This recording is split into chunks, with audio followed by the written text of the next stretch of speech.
I am not a provocateur. That's not who I am in any way, shape, or form. I am a father, a grandfather, an uncle, a brother.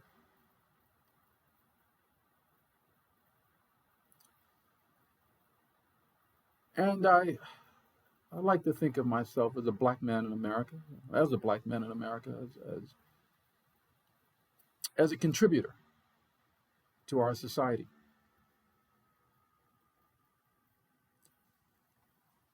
But there are so many things that have me worried, afraid, not the kind of fear you think, you know, no trembling or nothing like that, but afraid for the nation, afraid because of the direction I think we could be headed into. And it's not a comfortable feeling, man. It's not. And I'm making this video not to bash anybody. I'm not that way. I'm from Detroit. If I got something to say, we say it. We speak the truth loudly, proudly, and without fear. I've learned many years ago that fear, you know, can drive you to do stupid things, make serious mistakes. So I strive to keep my head about myself. I strive to keep my head up.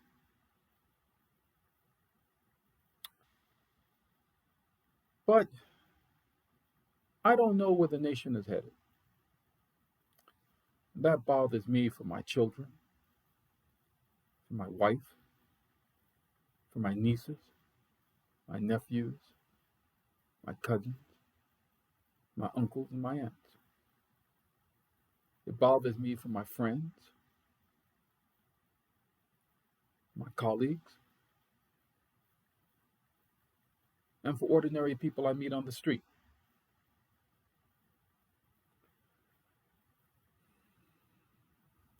I understand.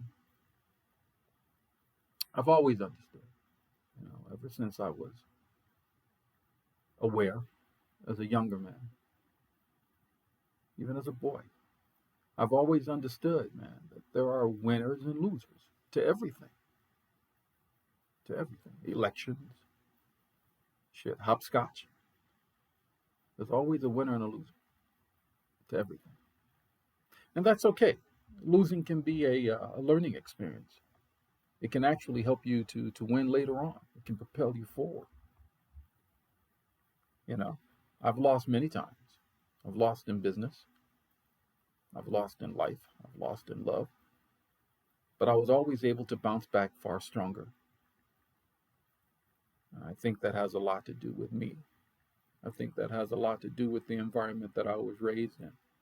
It has a lot to do with having that pride that comes with being, a brother from Detroit. You know, if you're not from where I'm from, maybe you don't understand what I'm saying. But growing up under Mayor Young, black people, black people were, afforded. I would use that word. We were afforded this, um, the freedom to become ourselves, to be ourselves, and to work toward raising ourselves up, because we had a mayor who was behind us, who shielded many black people from, you know, the hostile suburbs that surrounded us, from a country run by Republican presidents who had no real stake in whether or not I did well or any of my friends or family. And I find myself in that position again. I don't think that Donald Trump has any, you know, love for me or other black or brown people for that matter. And there are black and brown people who voted for him. And I'm not here, like I said, I'm not bashing him. I'm only talking to myself. Some years ago, I was very fortunate to learn from my spiritual teacher that if he were to say something, He would always say, I'm talking to myself. I'm talking to myself. But he would also add the caveat. If I say anything while speaking to myself that helps you, that can benefit you in any way, shape, or form, take it. It's yours. Please take it. If you find benefit, take it. So I will say the same thing. If you find any benefit in anything I have to say, take it. I don't give a shit if this goes viral or not. It's not my motivation. I need to work out in my own brain, and this video is kind of my tool. What, if any, terrible thing comes next? What would I do? I don't know how mass deportations are going to work out, mass layoffs of federal workers are going to work out, tariffs and trade wars are going to work out. I don't know. I'm not, I don't have a crystal ball. I can't tell you anything. I don't believe anyone can.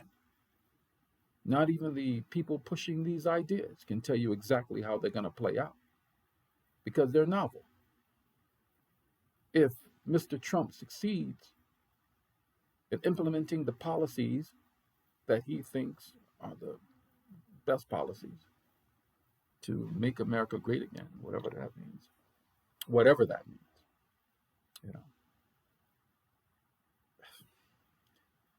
If he's successful in implementing these policies, then what will we see? What will mass deportations look like? I don't know. What will mass federal layoffs look like? I don't know. His ideas, from what I understand, will make Social Security insolvent. It's a lot of elderly brothers and sisters, man, in my own family, in your family. Regular Americans who could suffer immensely under such policies. They don't sound like policies that are conducive to bringing about prosperity, kindness, compassion. They don't sound like that to me. They sound mean-spirited, angry, vengeful. Hatred is never good for business, man. It's never good for business. So just ask yourself, would you spend your money with a man or a company or a person who, hates you? How would you live under a regime that despises you? Well, black people know a lot about that. We've lived many, many, many years under regimes and administrations in this country who hate us. And we had to struggle through. We had to persevere. We had to sometimes kick back, right? Not kick back and relax. I mean literally kick back, fight back.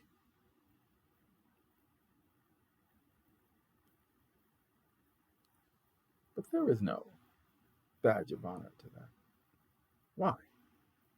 Why do you have to live in a society where you have to fight for basic rights? What kind of society is that? It doesn't sound very enlightened to me.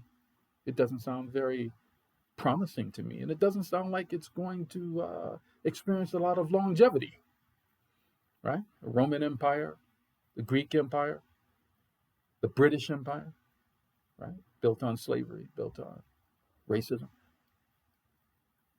They're not here anymore.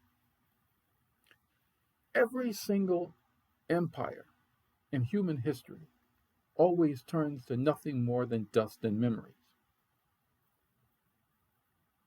especially if they're founded upon conquest, hate, destruction. All you do is make the people angry enough to rise up against you and want to put a fucking bullet in your head. I hope, my wish, is that Mr. Trump will not do that. Instead, he will find a way to work with those who disagree with him. He will become a mature enough individual with a mature enough mind to want to help everyone. Because then you have cooperation. Sounds a hell of a lot better than hate to me. Right? But I'm only talking to myself. My earliest memory, man, I was born in 1966, and my earliest memory,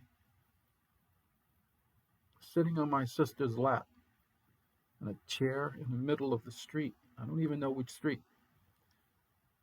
But I remember looking up and seeing this beautiful orange and yellow sort of sky. Man, it was nighttime. It was lit up. It was beautiful. I didn't know until years later, that beautiful sky I was looking at was the flames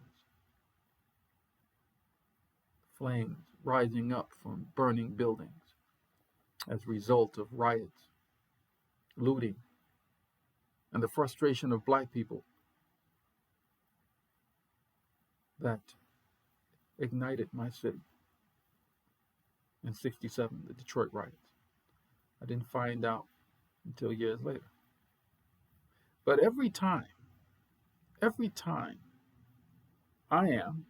we are, as a people, black people in particular, but every time we are confronted with events in history that are nothing more than manifestations of hate, right? The killing of Malcolm X, Medgar Evers, Martin Luther King, George Floyd,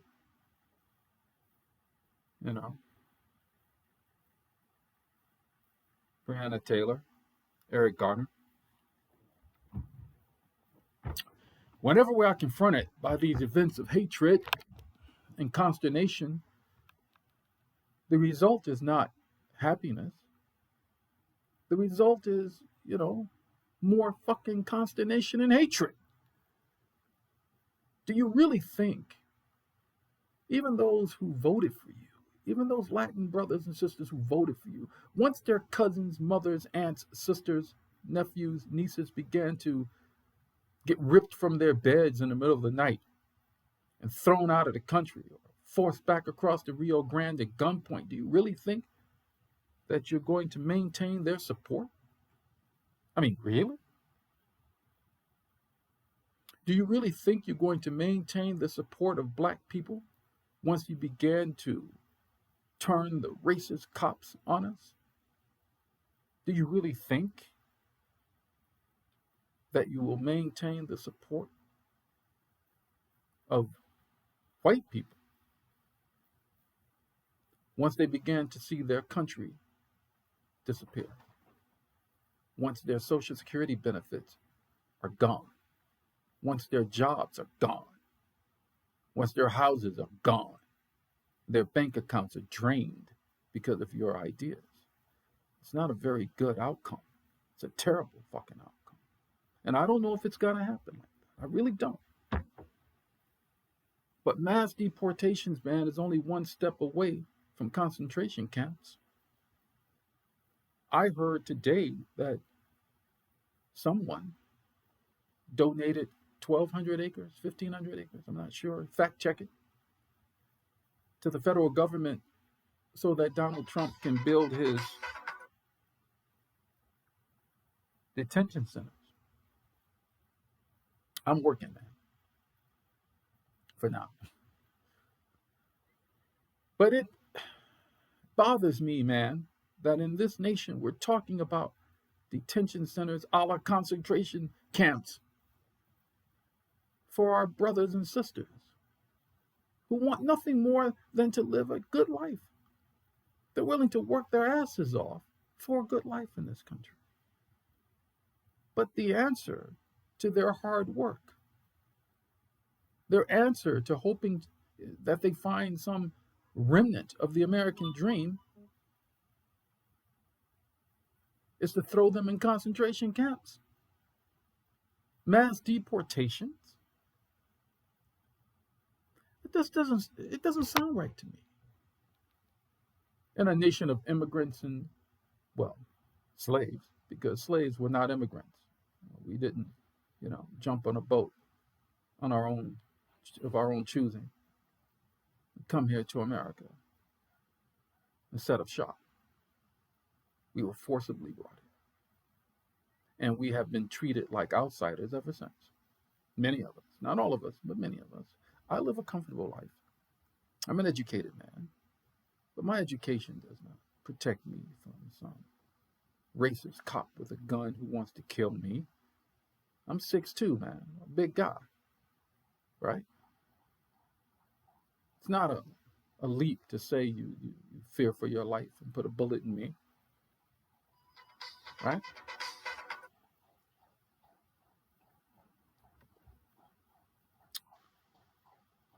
I don't know if any of that will come to pass. And I don't traffic in hyperbole. I'm only talking to myself. I'm thinking out loud. I'm trying to work this out for myself. But I do fear for this nation. I do fear for the nation. And I fear for good-hearted people who want the country to be a place of compassion, hard work, prosperity. I want that for the country. I want that for all of us, every single one of us, to realize our full potential in America. In my opinion, I've been to many countries in the world, man. I've traveled the world. And in my opinion, this is the best country on the planet. I have been hearing about American exceptionalism all 58 years I've been alive. And I can tell you that the only part of that I can agree with, or even my own definition of American exceptionalism, is the fact that in this nation, you have the right to think. You have the right to think, right? And you have the right to make those thoughts heard. You don't have the right to hurt anyone. You don't have the right to beat anybody down, but you have the right to be heard. You have the right to vote. You have the right to live in a way that you think is the right way to live. And you should, without being beat down or coerced. But now I'm worried that the definition of American exceptionalism, as I see it,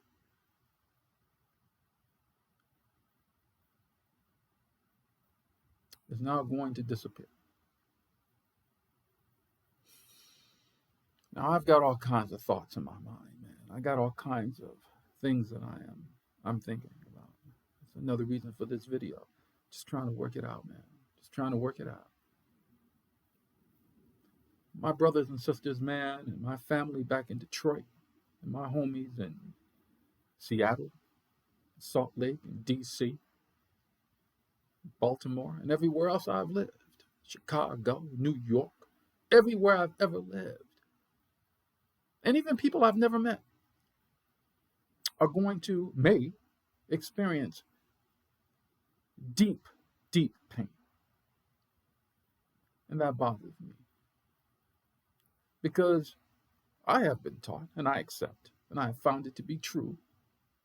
I have evidence and proof that love and kindness and loving kindness and compassion brings about equanimity that can heal a troubled mind and a troubled heart and a troubled past. Many things can be forgiven once true love and compassion and loving kindness is exercised and demonstrated. I don't see any of that coming from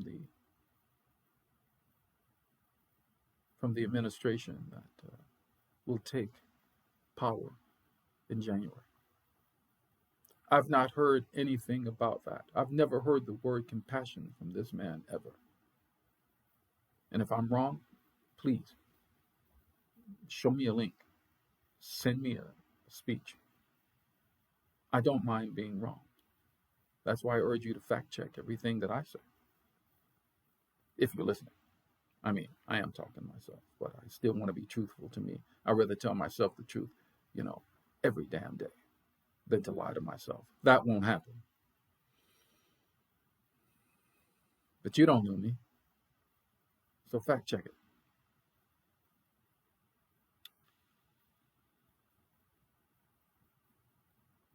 I want the best for our nation. I've said that many times because it's true. Why would I not? If everyone's living well, then maybe we can bring down the temperature in our country. Maybe we can begin to talk to one another and solve some of the bigger problems we have, right? We have a lot of huge problems: the environment, education. You know, by the way, he wants to scrap the Department of Education. I don't know what that would mean for young brothers and sisters, black, white, otherwise, who need to, you know, come up in this time of AI, who need to come up and educate themselves in order to be ready for a future, a very, very technical future, by the way.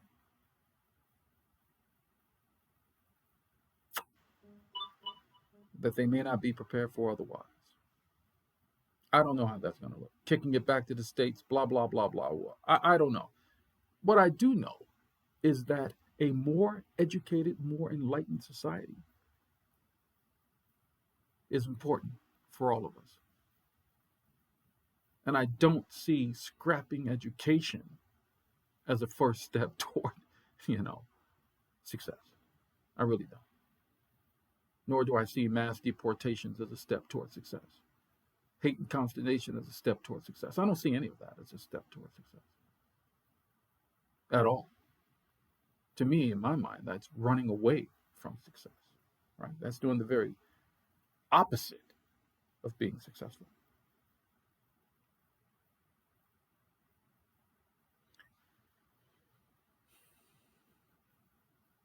Yeah, yeah,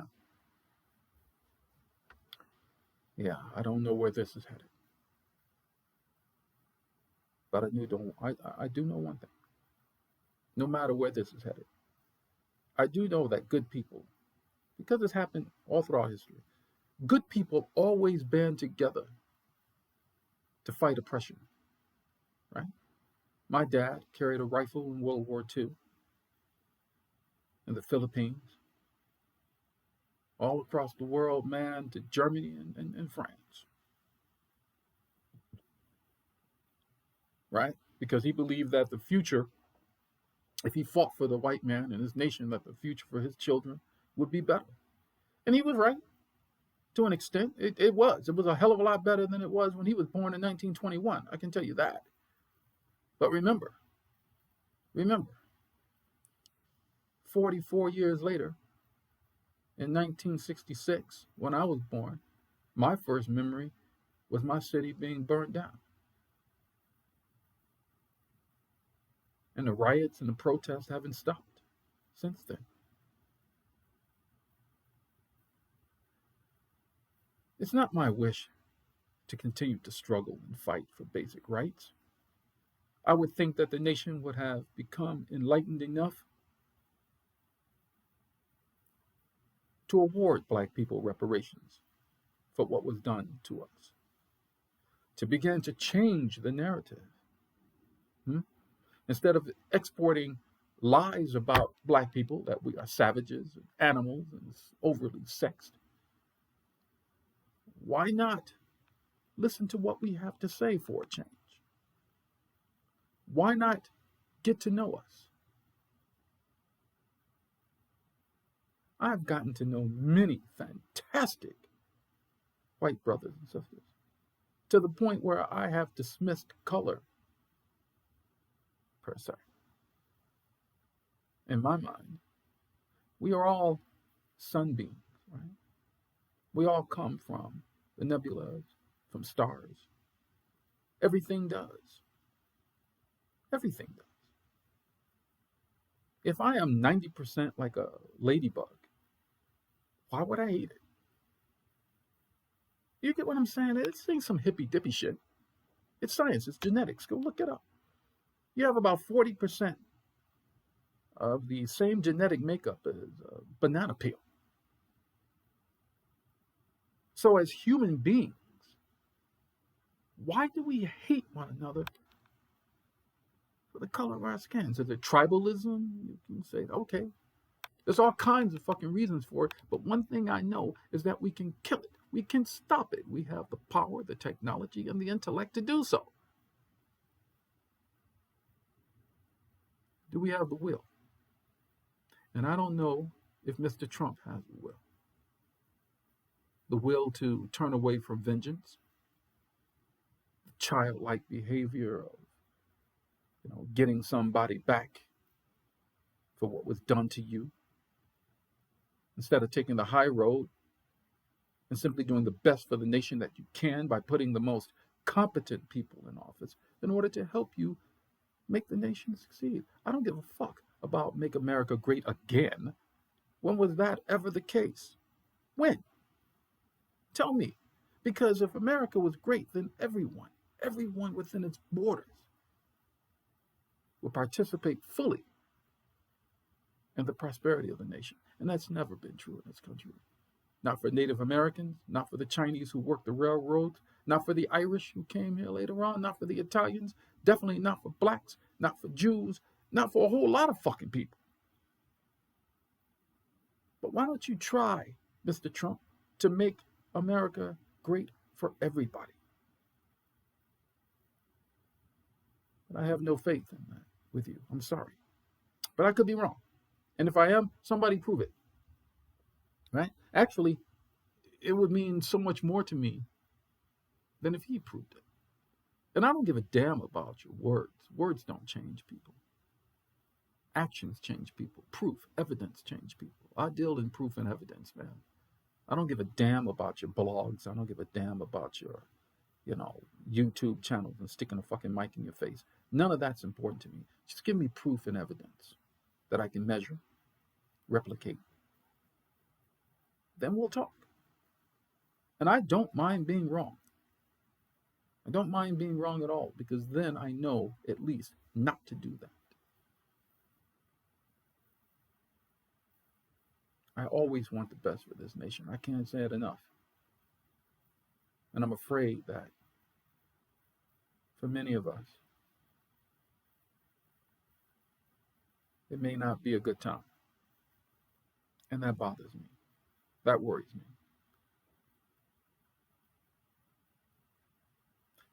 I hope that, whoever listens to this video will find prosperity, love, peace, and kindness, not just over the next 2, 3, 4 years, but for your lifetime. That's my wish for all of us. That we can clean our planet and try to get to understand one another, right? Try to clean the air, the food. Try to be kind to one another. It is said that if you can't be kind to someone, then why don't you just not do anything at all? Don't fuck them. Just leave them alone. Go about your business, man. That's why I don't get involved in what other people's decisions are. I'm pro-choice because I'm not going to raise the child.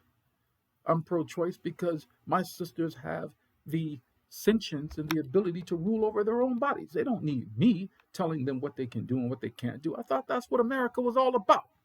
When I hear people in the South talk about, raising that Confederate flag, talking about rebel, rebel, rebel, they're talking about, hey, let me do what I want to do. So, okay, as long as it doesn't hurt anybody else, why in the world would you want to defeat others from exploring that same freedom that you reserve for yourself?